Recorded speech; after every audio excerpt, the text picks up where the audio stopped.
What is going on, everyone? This is the Kid, DC Wrestling, back at it again with another video. It's Wednesday night, and you know what that means. It is time for your Wednesday, August 18th edition of AEW Dynamite. This is obviously the final AEW Dynamite before the highly anticipated AEW Rampage, the first dance at the United Center in Chicago. But as far as tonight goes for AEW, this was actually a really good show. Like, the crowd tonight was just ecstatic, on fire from the start of the show to the end of the show.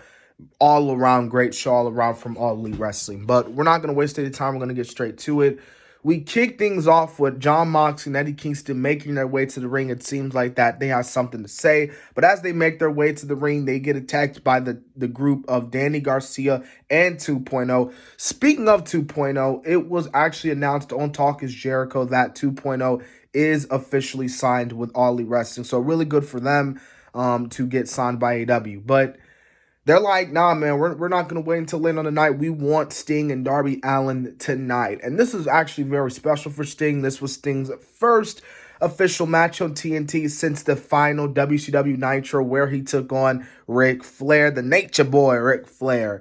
But tonight he teams up with Darby Allin to take on 2.0 in a Texas Tornado tag match. And this is a really good match all around. These four guys went at it.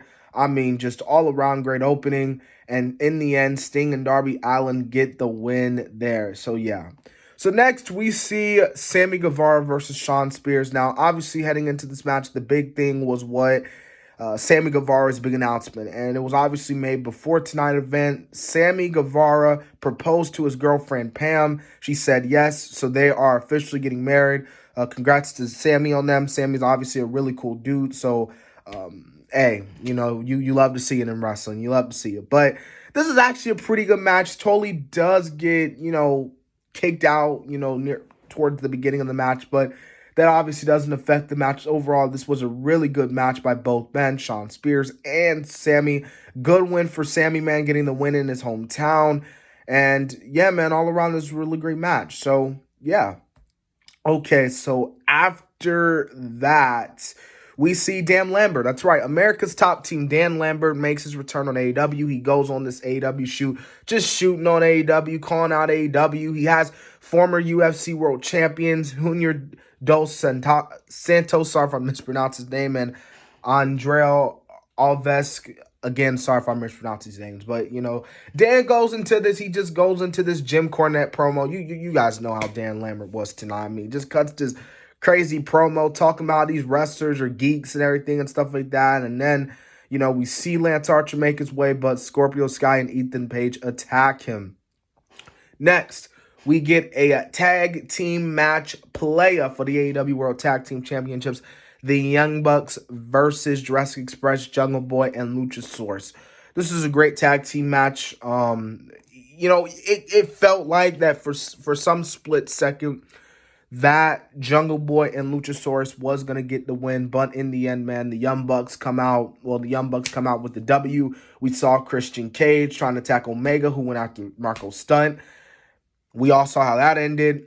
Christian Cage at the end of the match gets attacked by the entire super elite, Bullet Club elite, whatever you want to call them. He gets One Wing Angel. And we see Kenny Omega with a Chip Magnet t-shirt, which for those who don't know, that's what the CM and the Punk stands for, Chip Magnet. So more CM Punk tees with there. But again, nonetheless, the Young Bucks get the win. They retain their AEW World Tag Team titles. Then, later on in the night, we see Tony Schiavone with Paul White. And Paul White, he just going in, man. He talks about it's so damn good to be back in the ring. Then we see QT coming out. QT's like, he's just going in on Paul White, just talking down on him, just like, man, no one cares about you. Like, no one cares about you or Tony. And that leads to a match. Paul White announces that he will be wrestling it All Out against QT Marshall. Tell me in the comment section how you feel about that, man, because a lot of people online are like, yeah, I don't really care about this, obviously because they don't like QT, and a lot of people just don't want to see Paul White in the ring. Me personally, it is what it is at the end of the day. I mean, it's probably going to be a squash match. It's not going to be like a 10-minute, 15-minute match, so, I'm not getting my hopes too hyped up for the match, so, yeah. Also, it was announced that we will be getting a tag team elimination tournament with Private Party, Varsity Blondes, Lucha Bros, and Jurassic Express. The winners get a shot at the Young Bucks for the AEW World Tag Team title in a steel cage match. That's right. The steel cage is making a return to AEW at AEW All Out, so that should be really good. Next, we get the FTW World Champ, Rick Starks and Taz. He's like, hey, man, like, I want Brian Cage to come out here, man. Let's talk it out. But we see Powerhouse Hobbs, and then they're fighting off, and then they go to the back, so that was that.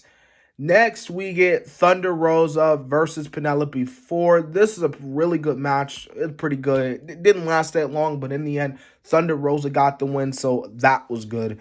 And then, of course, it was announced for next week that we're going to be getting Malachi Black versus Brock Anderson. Man, and Brock, I never thought I would hear the word Malachi squashing Brock, but Malachi Black is going to squash Brock Anderson next week. That is going to be a squash match. But, yeah, man, we get more promotion for next week. We get promotion for the first dance this Friday. And then we get the main event, ladies and gentlemen. We get MJF versus Chris Jericho, the 5 Labors of Jericho, Chapter 5. You know, I thought it was kind of stupid having MJF say you can't use the Judas music because, like, the crowd was going to sing Judas. So you should have said, well, you can't come out with Judas and the fans can't sing Judas. But either way, you know, there was a really cool pop to see the fans chant Judas in my mind, which is a really good song. But nonetheless, man, we get to MJF versus Chris Jericho. This is a really great match. MJF gets the win, man. And this was good. I think this is gonna be the last time we see Chris Jericho here. I think Chris Jericho is obviously he's gonna be on tour. He's gonna go on tour soon with Fozzy. So obviously that. And yeah, like I said, man, this episode of Dynamite was really good. I'm really looking forward to AEW Rampage this Friday night with a certain someone potentially showing up. And to be quite honest with you, if he doesn't show up, you're going to have 10,000 people booing in the United Center and asking for a refund. So Tony Khan better deliver this Friday. But anyways, guys, I hope you guys enjoyed the video. Make sure to subscribe to the channel. This has been the Kid DC Wrestling. And so, yeah.